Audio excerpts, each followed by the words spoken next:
My brother texted our parents, treat us fairly, when I stopped showing up, because they refused to help me after I lost my job. So I replied, they paid 6 months of your rent while I got a lecture about independence. The night I realized my parents had already decided who mattered more, I was sitting in my childhood bedroom at 32 years old, staring at a ceiling fan that still made the same faint clicking noise it did when I was a teenager.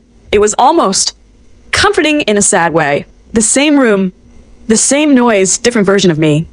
Broke, unemployed, and apparently expected to just bounce back on command. This whole thing started with a single sentence my dad said over speakerphone.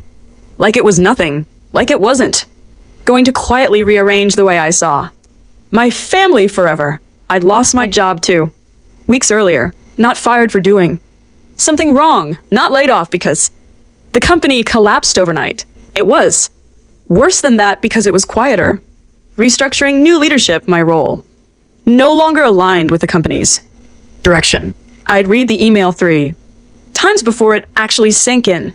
I remember staring at my laptop after the call ended, half expecting another message to pop up saying there'd been a mistake. There wasn't, just silence. And then the very real awareness that rent was still due, groceries still cost money, and health insurance didn't care about my feelings. I didn't call my parents right away. Pride mostly. Evie. Always been the independent one. Not in the way they bragged about, but in the way that meant I didn't ask for much. I moved out early, paid my own way through most of college, took whatever job I could get afterward, and worked my way up slowly. No drama, no big requests. My younger brother Mark was the opposite. He was loud, impulsive, always in some kind of financial mess that everyone else seemed to rally around. They called him spirited. I called him exhausting. But somehow his problems were always urgent and mine were always manageable.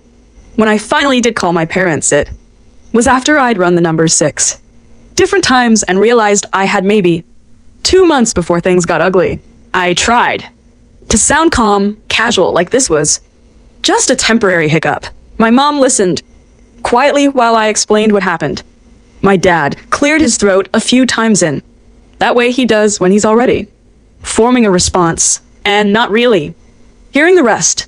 Well, he said after a pause that felt just a little too long, you're smart. You'll bounce back. That was it. No follow-up questions, no offer to help with rent. For a month, no. Do you need groceries?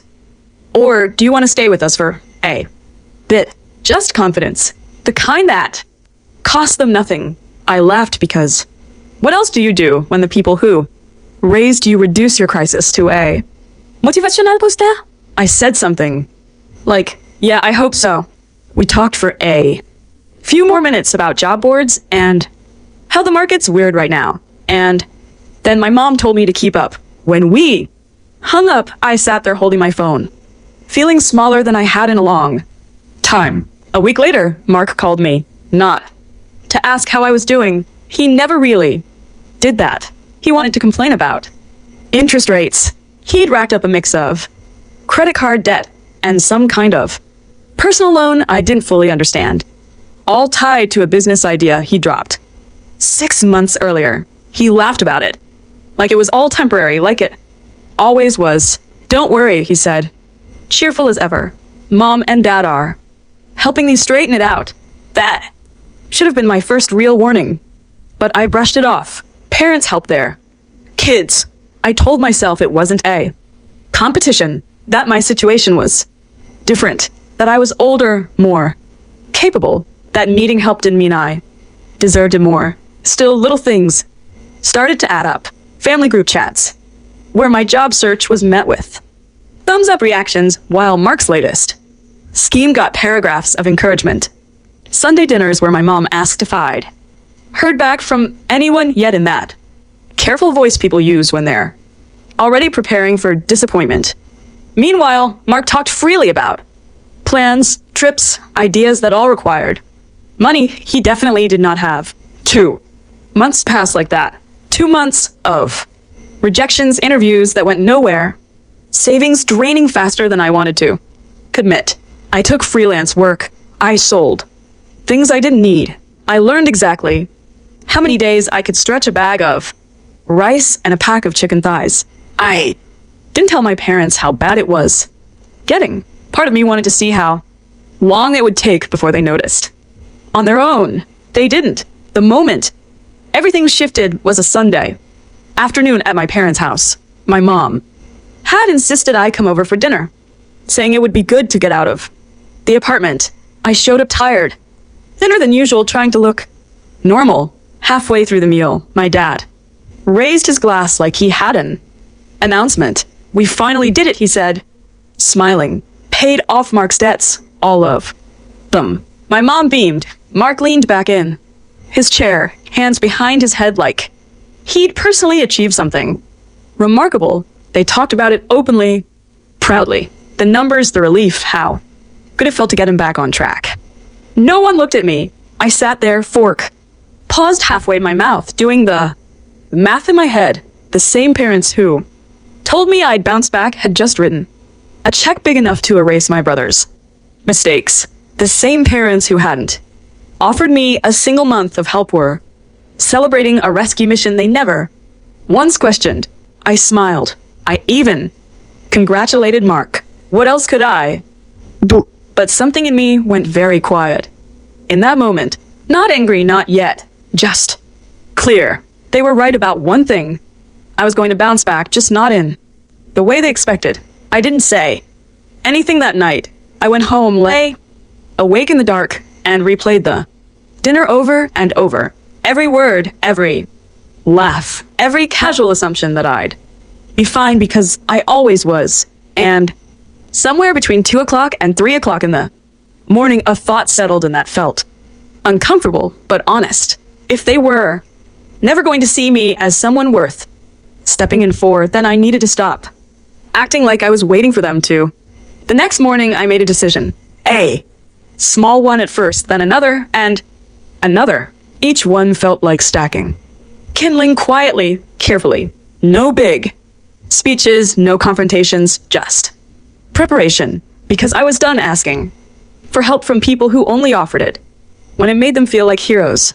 I didn't confront them after that dinner. I didn't send a long message or make a dramatic exit. On the outside, nothing changed. I still showed up to family events. I still answered calls. I still played my role. But internally, something had shifted. I stopped explaining myself, stopped offering updates unless asked directly. I told myself I was conserving energy, but the truth was simpler. I was watching. The weeks after that dinner were some of the heaviest I've ever lived through. The job market stayed cold. Interviews came and went. Some companies ghosted me after 3 rounds like I'd never existed. Others sent polite rejection. Emails that all sounded the same, just different logos at the top. I woke up every morning with that familiar weight in my chest, the one that sits there for a few seconds before you even remember why it's there. I tracked every dollar. I skipped meals more often than I should have. I told myself it was temporary. I told myself I was still capable. I just needed time. My parents, meanwhile, seemed lighter than ever. Helping Mark had energized them. Every phone call somehow circled back to him. How relieved he was, how motivated, how this fresh start was exactly what he needed. They spoke like they'd invested wisely, like they'd backed the right horse, and were already seeing returns. One afternoon, my mom called me while I was sitting in my car, parked outside a coffee shop I couldn't really afford but needed for the Wi-Fi. She asked how things were going. I hesitated just for a second before answering honestly. Still looking? I said, "It's been rough." She hummed sympathetically. "Well, you know these things happen for a reason." I waited. She didn't ask if I needed anything. She didn't ask how I was managing. Instead, she shifted gears. "By the way," she said casually, "Mark's thinking about moving closer to us. He's talking about starting something new." I stared at the Dashboard, fingers tight around my phone. That's great, I said. We might help him with a deposit, she added, just to make sure he lands on his feet. I almost laughed. Almost. Instead, I said nothing and she filled the silence with reassurance meant for herself. It's different with you, Brian. You've always been so self-sufficient. There was the compliment that felt like a sentence. That night, I checked my bank account again and realized I had exactly 26 days. Before rent became a real problem, I considered calling my parents back. Really calling, laying it all out, telling them I wasn't okay, that I needed help, that their confidence in my resilience was starting to feel less like faith and more like neglect. I didn't make the call. Part of me wanted to see just how far they'd let it go. The breaking point didn't come all at once. It came in layers, small cutting moments that stacked on top of each other until something finally cracked. It started with my dad asking me to help Mark. We were all at my parents' house. Again, this time for my mom's birthday.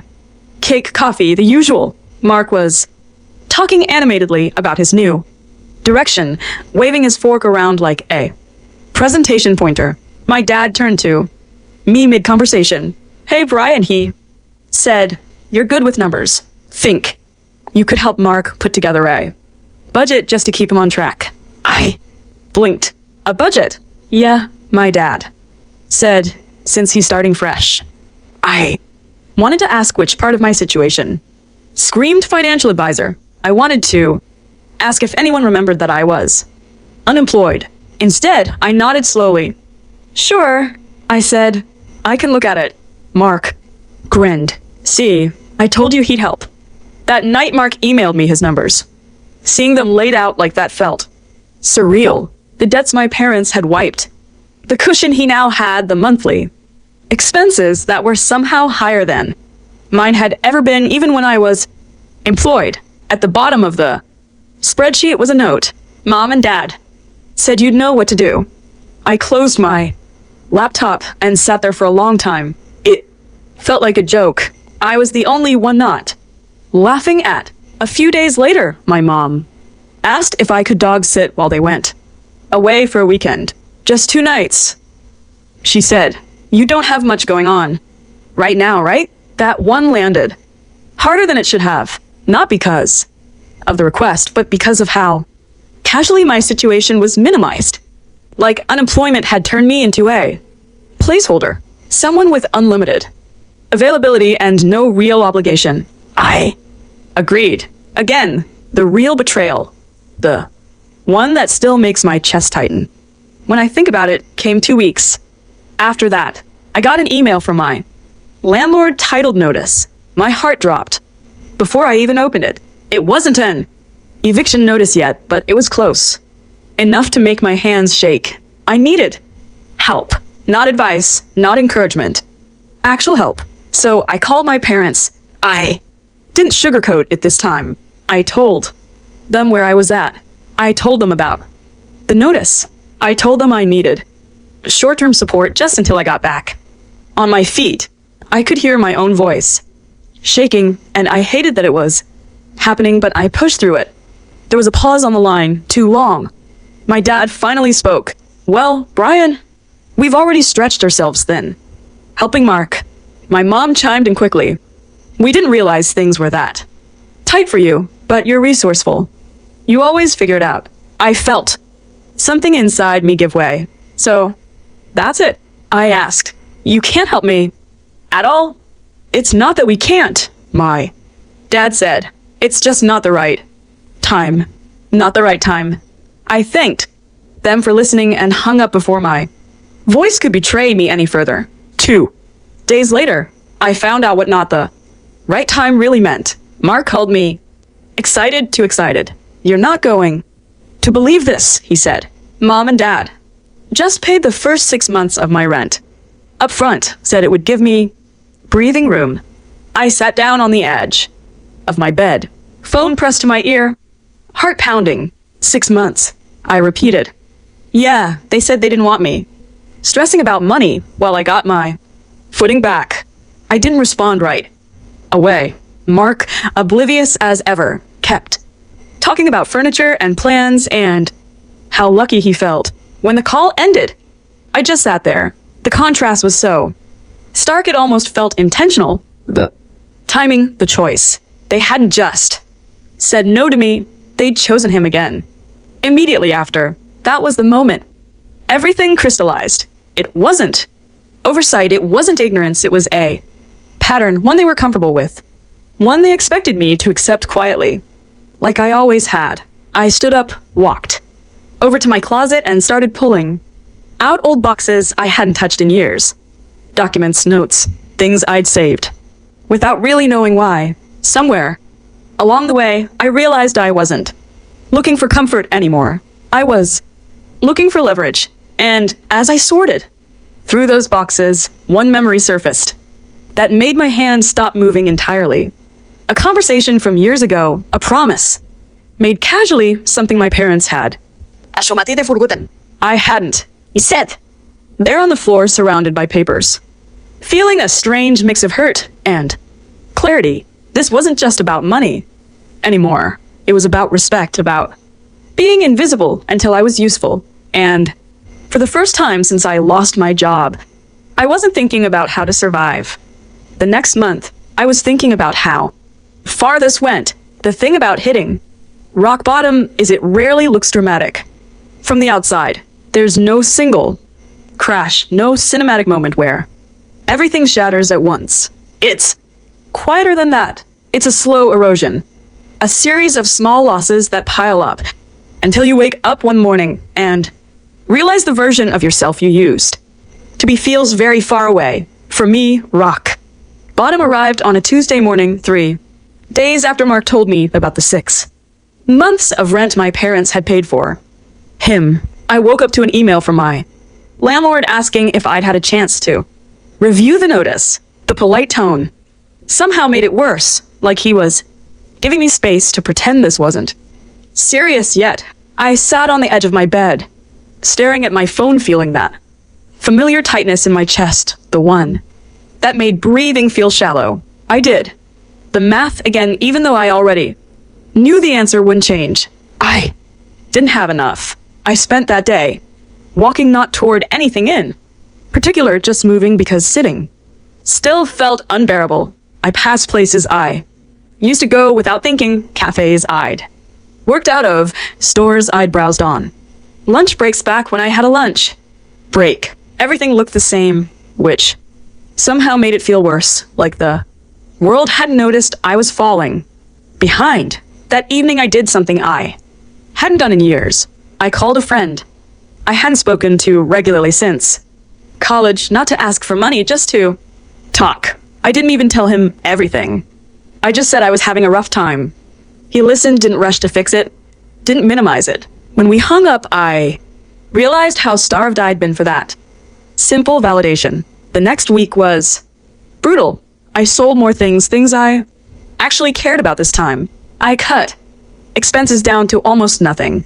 I stopped pretending I was between jobs and started admitting to myself that I was struggling. That distinction mattered more than I expected. Once I stopped lying to myself, I could actually think clearly. I didn't tell my parents any of this, not out of spite, out of clarity. I already knew how that conversation would go. Encouragement without assistance, pride without present. I couldn't afford that kind of disappointment anymore. The lowest moment came late one night when I was packing up more boxes, trying to decide what I could sell next. I sat on the floor of my apartment surrounded by half-filled boxes and felt completely hollow. Not sad, not angry, just empty.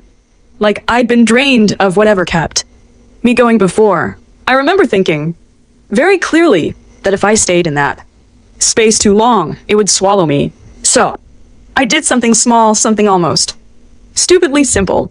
I opened my laptop and made a list, not of jobs I wanted, but of things I could actually do right now.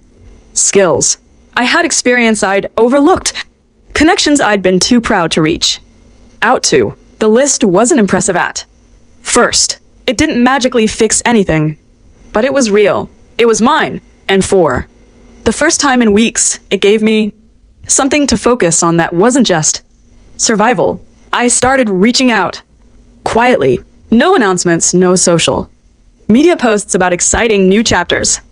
I sent emails to former coworkers, old clients, people I hadn't talked to in years.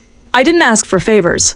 I asked for conversations, advice, temporary work, anything. Some never replied. Some did. One conversation turned into a small freelance project. That project paid less than I would have liked, but it paid. More importantly, it reminded me that I still had value, that I wasn't broken, just bruised.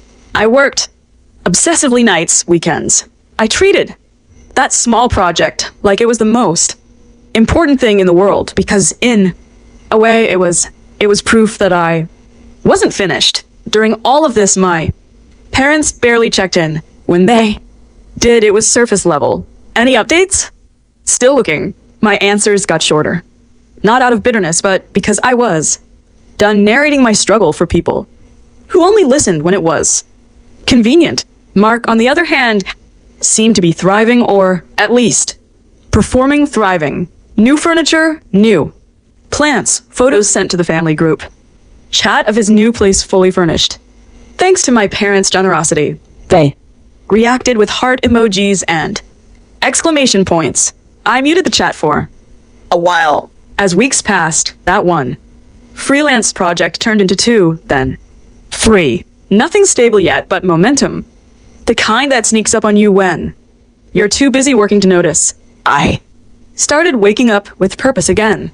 Not optimism, purpose. There's a difference. One afternoon, I realized I hadn't checked my bank account obsessively in a few days. That realization hit me harder than any rejection email ever had. It meant I wasn't panicking every hour anymore. I was planning. I paid my landlord a partial amount and negotiated more time. It wasn't ideal, but it bought me space. Space to think, space to breathe, space to keep building. What surprised me most during that period wasn't the work, it was the emotional shift. Somewhere along the way, the hurt I'd been carrying about my parents started to change shape. It didn't disappear, but it sharpened, became more defined, less raw. I stopped wondering why they treated Mark differently and started accepting that they always had. That acceptance hurt, but it also freed me. I stopped trying to earn fairness, stopped hoping that if I explained myself better, they'd finally see me. I began to understand that their version of me was fixed, reliable, resilient, low maintenance, the son who didn't need help because he never asked for it loudly enough. So I stopped asking. As my work picked up, I began to notice something else, a pattern I'd ignored. For years, I'd been the quiet support system more often than I remembered, helping my parents with tech, reviewing documents, giving advice, stepping in whenever something needed to be handled calmly and competently. I'd done it without keeping score, because that's what you do when you assume mutual respect is a given. Now, with some distance, I could see it clearly. They didn't see my help as sacrifice. They saw it as baseline. That realization didn't make me angry. It made me strategic. By the 3rd month, I wasn't back yet, but I wasn't drowning either. I had a rhythm, a growing client list, a sense of control I hadn't felt in a long time. I even started setting money aside again, small amounts at first, just to remind myself that forward movement was possible. My parents noticed the change before I said anything. My mom commented that I sounded better on the phone. My dad mentioned I seemed more confident. They didn't ask why. They didn't ask how. And that was fine, because by then I wasn't rebuilding myself for them. I was rebuilding quietly, intentionally, with memory and clarity guiding every step. And all the while, in the back of my mind sat that conversation from years ago, that promise, the one they'd assumed I'd forgotten. I hadn't. As my footing stabilized and my confidence returned, I began to understand that what I was building wasn't just Financial security. It was leverage. Independence that didn't require their approval. Strength that didn't need their acknowledgement. I wasn't ready to act yet, not even close. But for the first time since losing my job, I could see a path forward that didn't end with me begging for scraps of validation. I wasn't at the top of the mountain, but I was no longer at the bottom. And the higher I climbed on my own, the clearer it became that the next phase wouldn't be about survival at all. It would be about choice. Once I stopped waking up in panic, once the fear of immediate collapse faded into something quieter and more manageable, my thoughts began to change in ways that surprised me. Not darker, clearer, focused.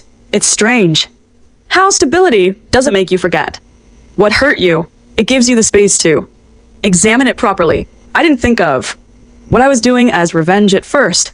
That word felt too loud, too emotional. What I was doing felt calmer than that.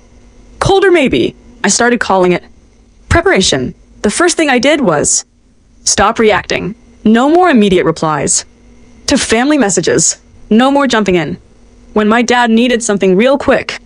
No more filling silences with reassurance when my mom worried aloud about Mark's stress levels. I became pleasant, neutral, unavailable in small, deniable ways. Always polite, never confrontational, just busy. They didn't notice right away. They rarely did. What they did notice eventually was that I wasn't volunteering anymore. When the Wi-Fi went down at my parents' house and my dad texted asking if I could swing by, I told him I was tied up with work. When my mom asked if I could review a document for a friend, I said I'd look at it later and never followed up. When Mark asked if I could help him think through a decision, I told him I trusted his judgment. Each time there was a pause on the other end, confusion mild, annoyance, then acceptance. They'd always assumed my availability was terminal. Turns out it wasn't. Around that same time, my work shifted again. One of the clients I'd been freelancing for asked if I could take on a bigger role, more responsibility, longer term. It wasn't a full-time offer, but it was close enough to change how I plan my weeks. It came with more money, more visibility, and more say. I accepted without hesitation. With that came access, meetings, conversations, decisions I hadn't been part of before. And with access comes information, whether you're looking for it or not. I started learning things, not about my family at first, but about systems, how money moved, how decisions were justified, how narratives were shaped to make certain outcomes feel inevitable. I realized how often people with resources frame their choices as necessities rather than preferences. That realization circled back to my parents in a way I couldn't ignore. They hadn't helped Mark because they had to. They'd helped him because they wanted to, because it fit the story they'd been telling themselves for years. Mark needed rescuing. I didn't. Understanding. That stripped away the last layer of confusion I've been clinging to. One evening, while organizing files for work, I came across an old folder I'd carried from computer to computer for years. I hadn't opened it in a long time. Inside were scanned documents, notes, emails, things I'd saved without fully understanding why at the time, just knowing they might matter someday. That was when I found it again, the thing that stopped me cold back in my apartment weeks earlier, years ago, when my parents were downsizing their finances. They'd asked for my help. Budget projections, account consolidation, long-term planning. They trusted me with it because I was good with details, because I wouldn't panic, because I wouldn't judge. During that process, my dad had made an offhand comment, half joking, half serious. If anything ever happens to us, he'd said, you're the one we trust to handle things. At the time, it sounded like responsibility, like respect, like something that meant I mattered. Later, there'd been more. Emails, notes, a draft document that never became official, but existed nonetheless. A contingency plan, a quiet acknowledgement that despite everything, I was the stable one. They'd assumed it was forgotten because it was never formalized, never discussed again. Life moved on. Mark's chaos took center. Stage. My reliability faded into the background, but records don't forget. I didn't smile when I found those files. Again, I felt triumphant. I felt grounded, like a puzzle piece had finally clicked into place. This wasn't about embarrassing them or confronting them or demanding apologies I knew would never come in the way I needed. This was about timing. From that point on, I started paying closer attention during family conversations, not emotionally, practically. I noticed what they worried about, what they assumed was handled, what they deferred without thinking. My mom complained about paperwork piling up. My dad mentioned being overwhelmed with certain responsibilities. Mark talked openly about plans that depended heavily on continued financial support, as if it were guaranteed. No one asked me what thought. That was fine. I also started reconnecting with people from my past quietly. Old coworkers who'd moved into roles with influence, friends who'd started businesses, contacts I'd let drift when I was too busy trying to prove I could do everything on my own. I didn't tell them about my family. I didn't vent. I talked about work, ideas, opportunities. I listened more than I spoke. One conversation led to another. One favor turned into collaboration. Slowly, intentionally, my network expanded in directions I hadn't anticipated before. Losing my job, and with every step forward, I felt something else building. Alongside it, distance, the emotional kind. I stopped craving my parents' approval, stopped replaying conversations in my head, wondering if I should have said something differently. Their choices became data points instead of wounds. That's when I knew I was ready, not to act yet, but to position myself. The opportunity I'd been waiting for didn't announce itself dramatically. It came disguised as a problem. My dad called one evening, voice tense. He said he needed advice, something about restructuring assets. Nothing urgent, but important. He asked if I had time to talk. I looked at my calendar, at the work I'd built, at the stability I'd earned on my own. I can make time, I said, as he spoke, explaining the situation. I felt the full weight of what he was asking without realizing it. He trusted me still, enough to lean on me when things felt uncertain. What he didn't know was that I was listening differently now, not as the son hoping to be seen, but as someone evaluating leverage. By the time the call ended, I knew exactly what my next steps would be. Not immediately, not recklessly, carefully, because the most effective setups don't look like threats. They look like help. The moment I knew it was, time didn't come with anger or adrenaline. It came with paperwork. My dad asked me to come by on a Saturday morning. He framed it like a favor, the way he always did when he didn't want to sound like he was asking for help. He said he needed a second set of eyes on some documents, asset reorganization. Nothing dramatic, just making things cleaner for the future. I remember driving over and feeling almost calm. Not numb, calm, the kind that comes when you've already made peace with what you're about to do. My parents' house looked the same as it always had. Same driveway, same creaky front step, same framed photos on the wall, all milestones and smiles and carefully cropped moments that never showed tension. Mark's picture was newer then. Mine, big frange. I noticed that. Without emotion, like noting the weather, we sat at the dining table. Papers spread out neatly. My dad talked. My mom hovered, chiming in when she felt something needed smoothing over. They were stressed, but not panicked. They still assumed things were under control. They assumed I was under control. As I read through the documents, everything I'd suspected was confirmed. The structure they'd built relied heavily on one assumption, that I would continue to be the quiet, competent backstop, the one who understood the details, the one who could be counted on to step in if something went wrong, the one who wouldn't rock the boat. They had leaned on that assumption for years without ever acknowledging it. I set the papers down and looked up. There's a risk. Here, I said, keeping my voice neutral. My dad frowned. What kind of risk? The kind that happens when responsibilities aren't clearly defined, I replied. You're assuming someone will handle certain things automatically. My mom nodded. That's why we wanted your input. That was my opening, not the explosive kind, the quiet one.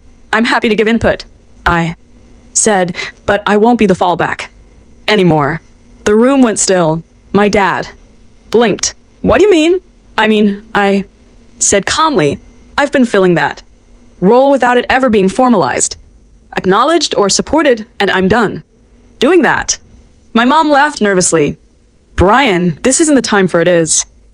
I interrupted gently, because this setup depends on it. They looked confused, slightly offended, like I'd broken an unspoken rule. My dad straightened. You're overthinking this. You've always helped. We trust you. I nodded. You trust me to handle things. You don't support me when I need help. Mark chose that moment to walk in from the kitchen, coffee in hand, oblivious. What's going on? My dad waved him off. Just logistics. I looked at Mark. Really looked at him, relaxed, unworried, still insulated by choices that were never his alone. I'm stepping back, I said louder now, so everyone heard from all of it. My mom's smile faded. Stepping back, how I slid a folder across the table. Inside were copies, emails, notes, the old draft, the contingency language my dad had once joked about and never finalized. Alongside it, a summary I prepared, outlining exactly how much of their system depended on my unpaid, unacknowledged involvement.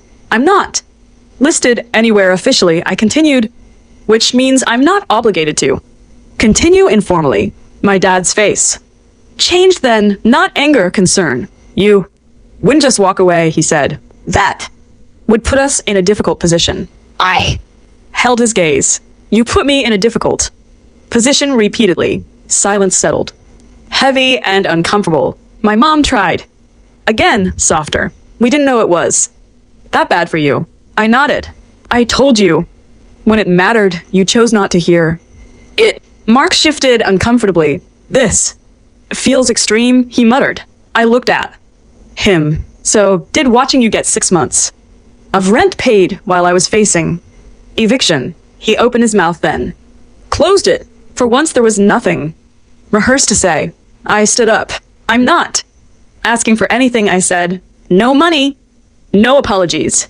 I'm just informing you that starting now I'm not the safety net anymore. You'll need to formalize responsibilities or hire professionals. I won't be involved unless there's mutual respect and clear boundaries. My dad's voice was tight. You're doing this because you're angry. No, irablia. I'm doing this because I bounced back and I finally see my worth. I left then. No.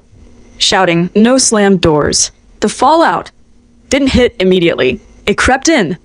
Within weeks, things started slipping. Tasks went undone. Decisions stalled. Professionals cost money and asked questions my parents weren't used to answering. The convenience they'd taken for granted vanished. They called.